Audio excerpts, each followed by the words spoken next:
Meu nome é Valmir Pereira Teles, eu sou natural de São Francisco de Goiás, uma cidade do centro do estado de Goiás. Sou filho de uma família de imigrantes baianos, tanto por parte de pai quanto de mãe.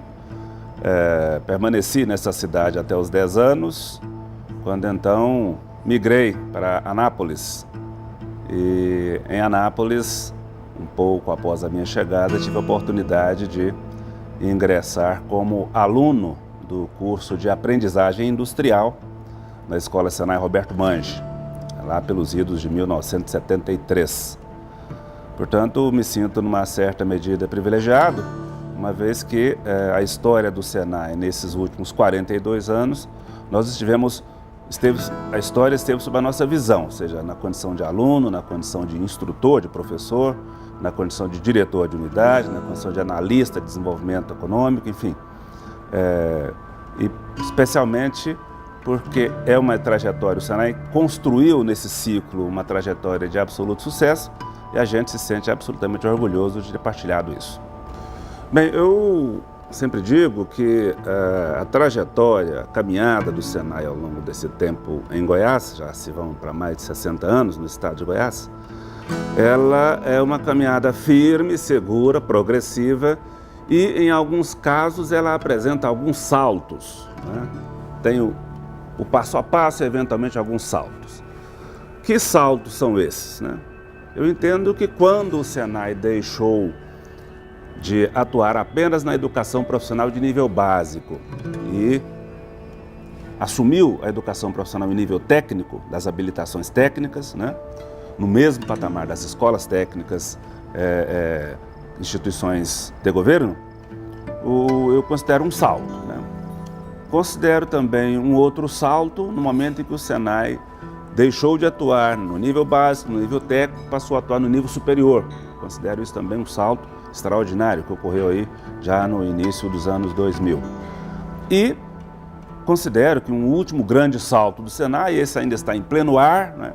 É exatamente a implantação dos Institutos Senai de Tecnologia, que são ambientes altamente favoráveis ao desenvolvimento da indústria que hoje se instala em Goiás, uma indústria que já tem uma complexidade bastante razoável, e o Senai, mais uma vez, pensando de forma em visão de futuro, se coloca ou se prepara para atender a essas demandas de uma indústria mais qualificada. Portanto, repito, é uma trajetória, uma caminhada segura e alguns saltos que fazem que ela esteja hoje como um dos principais protagonistas do processo de industrialização do nosso estado. Eu iniciei o meu trabalho no Senai numa época em que a preparação do corpo de instrutores era uma preparação muito esmerada e muito cuidadosa e, numa certa medida, bastante demorada, diria assim. Eu fui tido como preparado para assumir as atividades de docência após uma capacitação que foi feita, a primeira turma de capacitação, programa denominado Formação e Aperfeiçoamento de Instrutores, FAI, F-A-I. Eu integrei o primeiro grupo dessa formação e nós deslocamos daqui, pessoas de vários estados do Brasil, nos deslocamos para Salvador, né? E lá ficamos 6 meses em processo de formação, manhã, tarde e noite, com atividade de caráter teórico, né, psicopedagógico e atividade de natureza prática. Portanto, eu me considero, bastante privilegiado, porque eu tive a oportunidade de ser submetido a esse tipo de capacitação, né? Ao mesmo tempo, por uma decisão própria, uma decisão pessoal, nunca descuidei da educação continuada, ou seja, apesar de todas as dificuldades, ainda em Anápolis eu me submeti ao processo de exame vestibular em Goiânia, fui aprovado, né? Consegui me graduar, eu tenho uma graduação em Física, tenho uma graduação em Administração de Empresas, tenho uma pós-graduação em Administração de Recursos Humanos por uma instituição bastante reconhecida, que é a Fundação Getúlio Vargas, né? Tive, nesse intervalo, o privilégio de participar de várias missões internacionais conduzidas no âmbito da instituição, missões estas que foram destinadas a buscar subsídio para apoiar o trabalho de melhoria do atendimento do Senai aqui na região do Centro-Oeste, especialmente em Goiás, né? E acrescentaria a esse depoimento um fato que ocorrido aí em meados da década de 80, de 1980, quando eu fui convidado pela diretoria da então Universidade Católica de Goiás para integrar o seu quadro de docentes como professor convidado, né? E estive como docente da Universidade Católica durante 3 anos. Nesse período também estive docente da Faculdade Anhanguera de Ciências Humanas, hoje Faculdade Anhanguera, né? E chamo a atenção para esse fato porque naquela época não era comum pessoas oriundas da área técnica, né, digamos, ter a condição de praticar a docência em instituições de ensino superior. Existia, na verdade, uma visão um pouco diferente da visão de hoje, que é muito comum isso acontecer, né? Mas antes o Senai era meio tido como escola de peão, né? Portanto, para mim, particularmente, eu fui muito apoiado à época nessa decisão pelo nosso diretor regional do Senai. Ele valorizou muito essa decisão, nos apoiou, incentivou, estimulou para que a gente fosse abrindo também mais esse espaço, né, no mercado, e tive o privilégio, né, à época lecionando administração de materiais, o privilégio de levar para a academia, acrescentar ao conteúdo programático daquela graduação. Já trabalhava com os alunos concluintes, de 7º e 8º período, né, um pouco do entendimento do que é gestão de materiais do ponto de vista da atividade industrial, né, que já se fazia bastante consistente aqui na nossa região. Portanto, ainda hoje me dedico ao estudo, né? Hoje nós estamos, também por indicação da diretoria nossa, representando o Senai Goiás na Confederação Nacional da Indústria para os trabalhos de cooperação internacional que o Senai retoma, especialmente agora a partir do ano de 2013.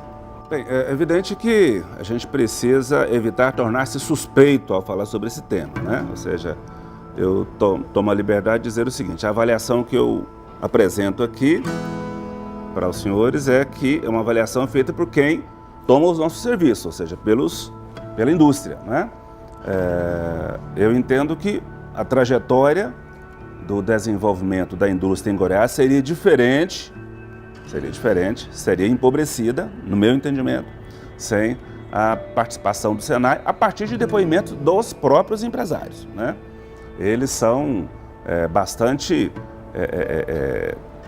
firmes e determinados em dizer que a caminhada das indústrias que aqui se instalam fica muito favorecida pelo trabalho do Senai. Por quê? E aí acho que a gente precisa ter algumas argumentações. Primeiro, no momento em que o Senai se limitava ao atendimento dentro das suas bases fixas, né?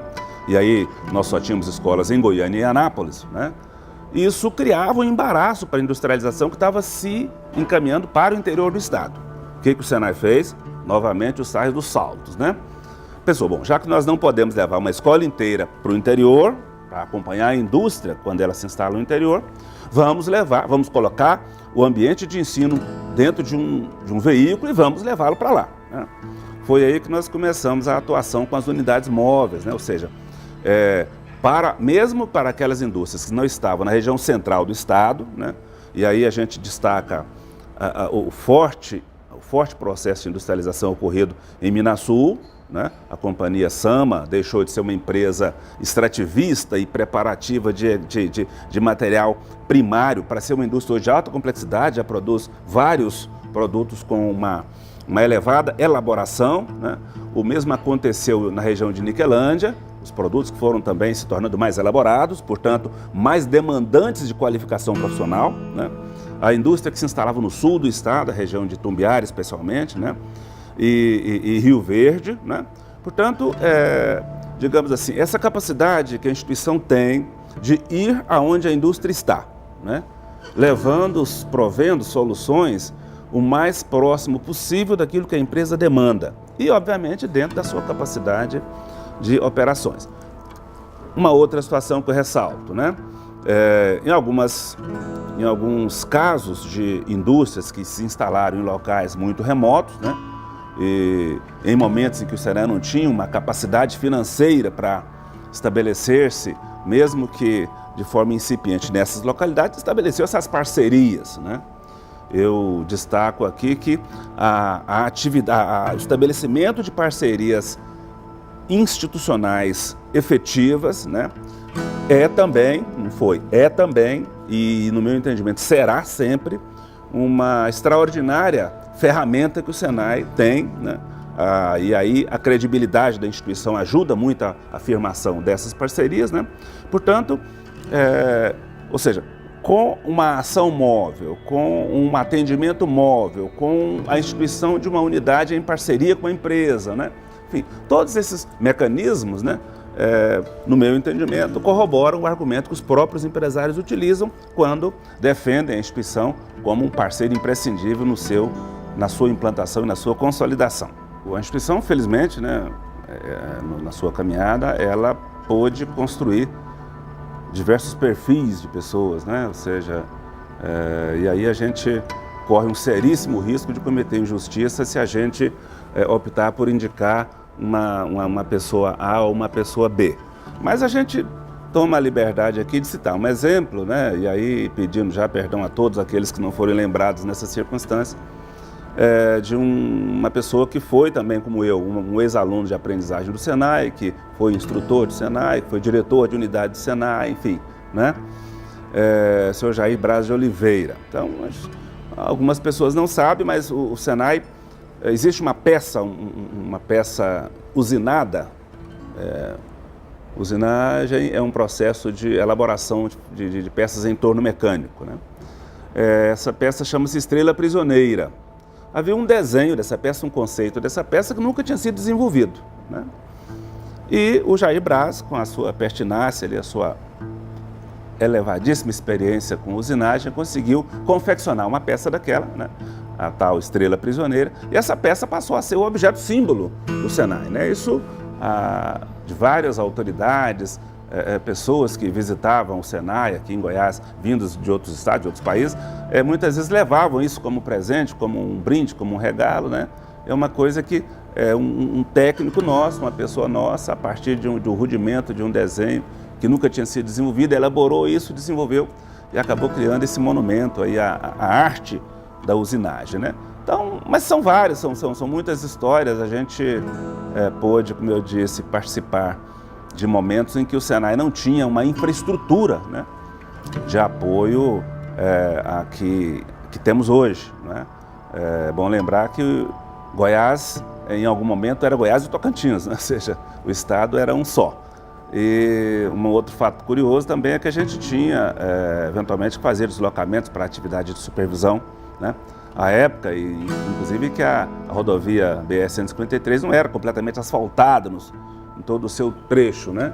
E em algumas situações, em visitas a regiões mais remotas aí do estado de Goiás à época, hoje Tocantins, a gente andou passando por alguns apertos aí nesses 1000 e poucos quilômetros que, digamos, separam Goiânia do extremo norte do então estado de Goiás, né? Mas eu diria que a maior parte das experiências que a gente teve aqui foram muito positivas. Eu gostaria de abrir também aqui um espaço para comentar sobre duas outras pessoas, já foram 4 aqui, né?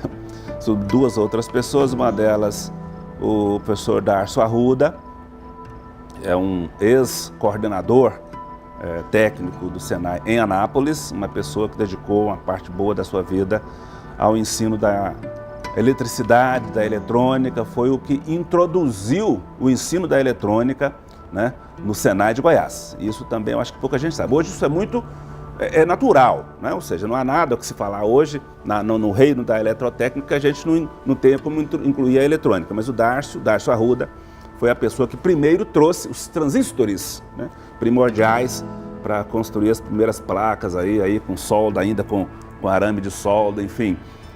Ao senhor Darcio, a nossa saudação e o nosso reconhecimento pelo extraordinário trabalho que prestou à instituição. E entendo também mais que justo, né, até porque tive o privilégio de ser beneficiado por algumas decisões de quem hoje nos lidera e nos lidera já há algum tempo, que o próprio Dr. Paulo Vargas, nosso companheiro, um amigo, muito mais que um diretor, um companheiro, né, que nos momentos em que a gente já passamos, em 42 anos, muitas coisas acontecem, né? Das dificuldades que passamos, mas a clarividência dele, a segurança dele, a firmeza dele, especialmente em conferir segurança aos saltos que a instituição eventualmente precisa dar. Eu acho que, apesar de tudo, ele ainda conseguiu chegar a tempo. Eu entendo que o trabalho que está sendo conduzido, e muito bem conduzido por sinal, ele conseguirá, com certeza, reunir os principais fatos, né, narrados muitas vezes por quem conviveu, por quem viveu esses fatos, por quem vivenciou, né, vai conseguir, sim, reconstituir a história e muito certamente com personagens que estiveram presentes em boa parte dessa história, não é? De modo que eu creio, tenho convicção de que, além de necessário, né, importante, ele é fundamental para que a gente possa manter viva uma história que, para o estado de Goiás, é particularmente importante. Goiás, aqui da região Centro-Sul, foi um dos últimos estados digamos, a passar por um processo de industrialização, né? Então, reconhecer, retratar, né, formular uma maneira de manter esse registro vivo, acho que é importante esse caráter, esse dinamismo que está sendo mostrado na série de depoimentos que estão sendo colhidos. Isso assegura, né, para as futuras gerações a certeza de que a história não passará, ou seja, cada um dos que vierem depois da gente, e serão muitos, a instituição é uma instituição viva, dinâmica, longeva, né, terão a oportunidade de saber onde as coisas começaram, quem esteve por lá, como é que nós chegamos até aqui, enfim, saber que a responsabilidade por conduzir o destino do Senai é bastante grande. Tivemos a oportunidade de compartilhar muita coisa ao longo desse tempo, né? A gente aqui não caberia descer a detalhes de cada situação, enfim, né? Mas eu gostaria, na medida que o trabalho for se conduzindo, né, me colocar à disposição para que, em algum momento em que uma ação, ou uma atividade, ou uma fase específica da trajetória do Senai estiver sendo objeto de análise, eu entendo que a gente pode, sim, prestar alguma contribuição complementar ao exame dos fatos, aos relatos, né? Enfim, contribuir com o enriquecimento dessa história que, por si só, já é absolutamente engrandecedora.